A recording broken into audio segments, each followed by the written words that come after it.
negotiated up front, and they didn't. They didn't do it because they don't give a shit. They don't care. They don't care if people lose their insurance. They don't care if people are uninsured. They would like to abolish the ACA altogether.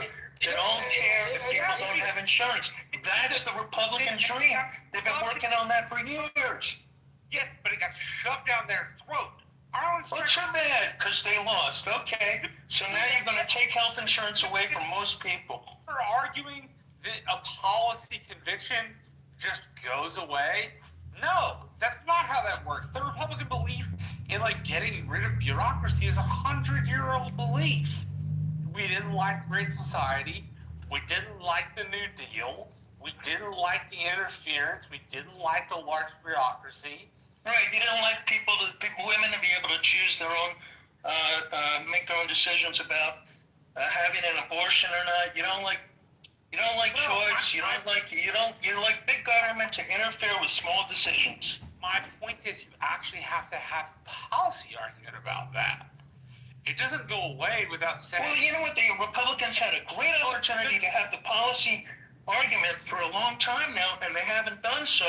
And they waited until the last minute, and this was an important issue, and then the Democrats folded.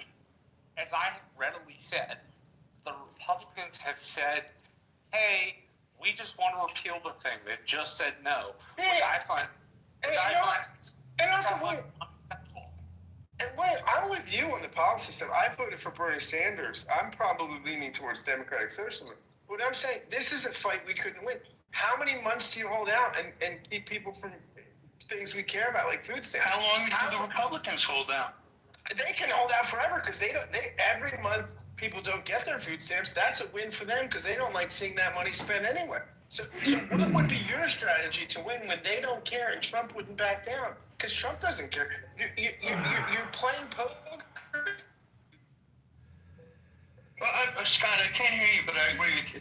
Trump doesn't care, and the Republicans don't care, but their constituents care, and a lot of their constituents are getting screwed by their policies.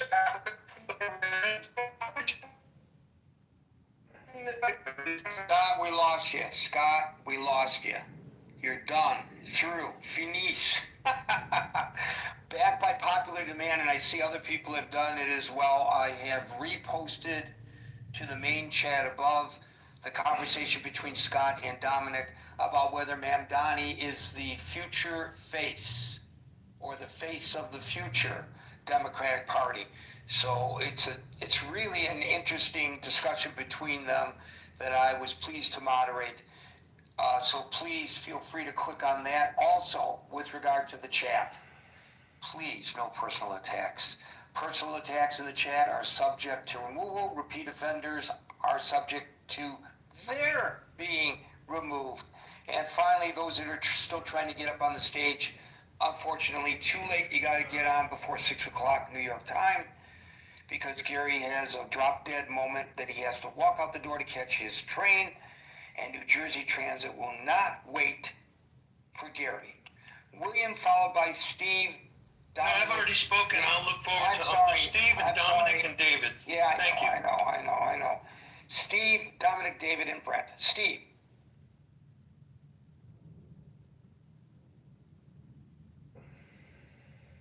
Steve fell asleep. He's waited so long. Steve.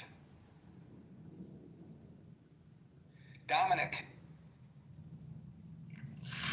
Gary. Hi, everybody. Yeah, I'm impressed with the sincerity of William's point of view here.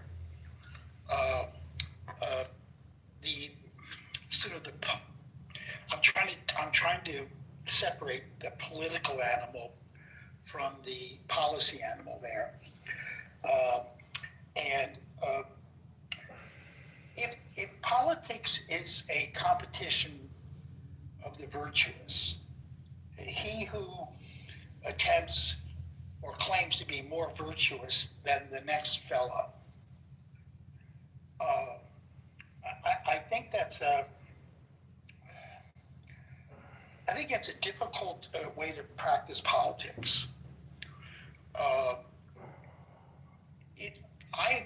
experience is that when practical people get involved in a negotiation about political policy, and I've always had small issues like whether or not we're going to expand the airport, or whether we're going to recognize the police union in our town, or whether we're going to allow zoning to exclude poor people.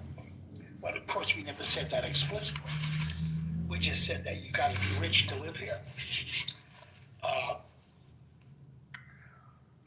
Everyone compromised, at least made the appearance of compromising. Claims that the other party are disreputable, sort of an either or. I've always found very difficult to, it's kill or be killed politics. And I just don't know if that's useful. Two things that really I noticed today, that the Democrats who side and the one independent who sided with the Republicans on this are either being castigated as traitors or hailed as practical politicians who want to move the country forward.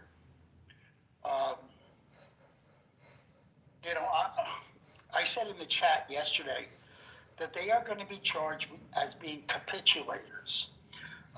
And that's a fight within the Democratic Party. I called Schumer up, and just William gave me the idea, or reminded me that I called Senator Schumer up and said, "What are you doing? What? Oh, you open the government." Okay, now his assistant deputy or whatever it was who answered the phone said, "Thank you, Dominic, very much. We know who you are, and you're never going to vote for us anyway." So, he couldn't care less if I was going to work against it. But he does care if, Sandy Cortez, is that her name? We're going to start calling her by her name now instead of that. And so we just got to calm down with this political hatred stuff. Democrats are not evil. Republicans are not evil. All right? And once we get to that sort of Bolshevik notion that the other side is evil, the way Mao looked at Chiang Kai-shek, and 50 million people have to die in order to win. That is a prospect I want to have nothing to do with. And I just eschew any of this sort of like quote unquote radicalization of politics. It's very difficult for me. So I have been a practitioner in the arena,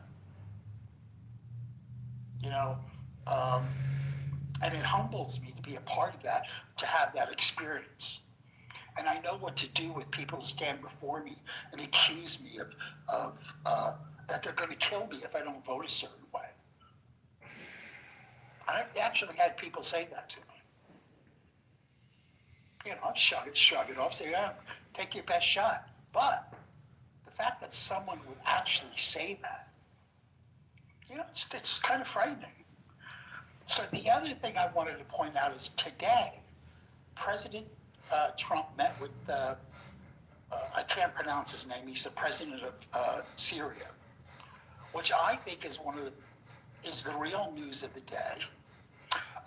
It's an incredible, I don't know what you'll call it, almost magic-like international diplomatic hula hoop or something that Trump has been able to pull off, because Syria was as Russian-controlled as you could get.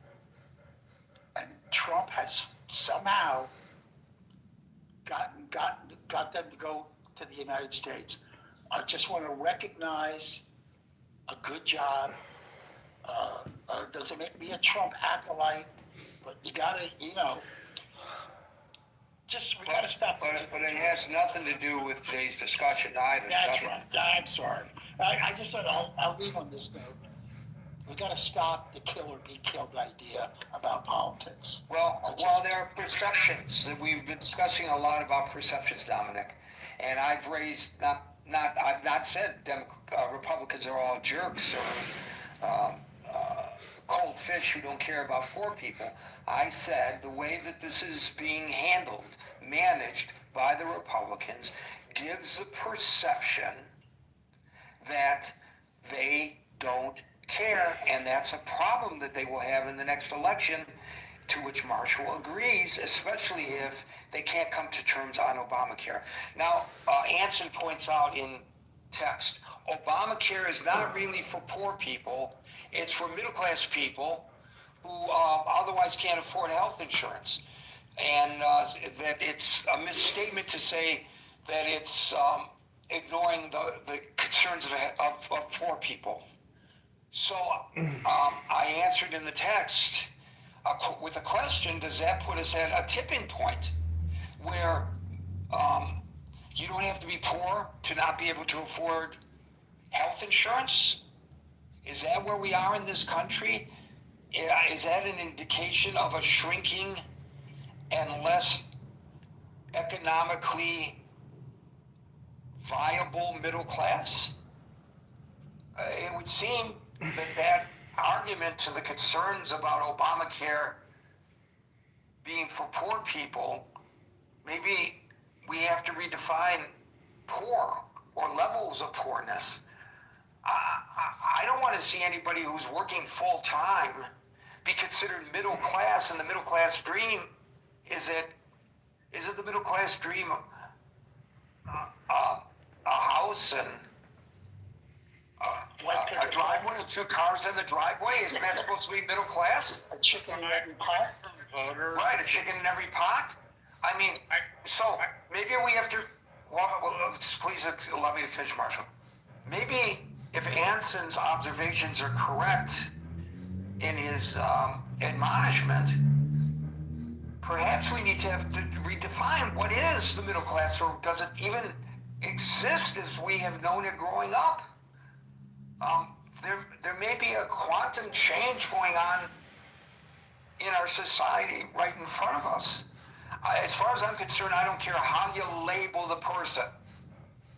If he or she cannot afford to buy health insurance, and I think it's worse for them than the people in the middle class than it is for poor people, because poor people can apply for whatever their state version of Medicaid is. So if I'm making, depending on where I am, and it changes from locale to locale, but if I'm making like $20,000 a year or $23,000 a year, somebody threw out those figures earlier, and I don't qualify for Medicaid, I'm over the limit for Medicaid, but I'm under the limit. I can't afford to buy into the Obamacare because the premiums have gone up. So what? Who cares about you? Can I answer, Karen? Yeah, please. Okay, so my point was the demonization of the. I know what your point was. Okay, so that's where I was coming from. If you want to talk about the specifics of the ACA policy, we have to deal with reality. What percent of ACA enrollments are fraudulent? I don't know anything about how fraudulent they are. I've heard the argument. The only argument that I've heard about, I'm not asking any question. I did not even raise the issue of fraud. I'm presuming that if somebody's working at McDonald's, to use the example that was given earlier,